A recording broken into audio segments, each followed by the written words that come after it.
My website for Little Lemon is coming on well, but some key information is still missing: the prices.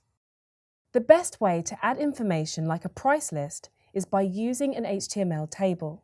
You might be familiar with columns and rows in spreadsheet software. HTML tables look similar and allow you to neatly organize content in rows and columns.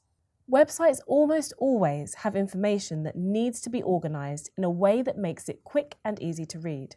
For example, the schedule of an event, available sizes of clothing items, or the specs of a camera. In this video, I will demonstrate how to create a simple table for the prices of Little Lemon. I want to add the table with the prices to the bottom of the index.html page, so I already have it open. Still within the body element, below the anchor element, I add the table tag. Inside of it, I add two table row tags, or TR tags as they are commonly referred to. This will create a row for each of the dishes.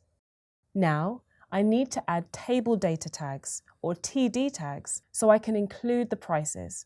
Table data tags define the contents of table cells, so I need to add two of those inside each row, one for the dish name and one for its price. In the first row, I type falafel inside the first table data tag, and in the second table data tag, I add the price. Let's say $10. I do the same with the second row. I type pasta salad inside the first table data tag and the price of $12 in the second table data tag. Now, I will save the file and open it in my web browser. Great! The prices display at the bottom of the web page. The table is not displayed like a regular table at the moment, but I will style it soon. To make it more clear for my users, I'm going to add headers to the columns now.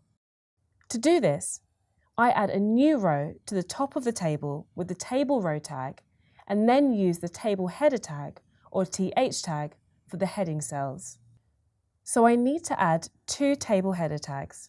I type dish in the first column's heading and price in the second heading. I save the HTML and refresh it again to check the update in the browser. Yes, the page layout is now better. The information is presented much clearer now that the columns have headings, but it is not displayed like a table yet. I will add a bit of CSS to improve the styling of the table. Don't worry about the details of this just yet, but I would like to add a little bit of magic now to get you excited about styling. I will do this by adding a style tag.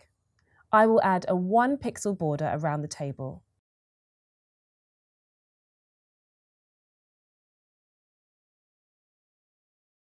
Let's save the file again and open it in the browser. Now the table has a border around all the cells. This is just a quick method of styling a table. Later you will learn how to do this using best practices with CSS. Congratulations! You now know how to add tables to HTML files. I use tables extensively, and I am sure you will too.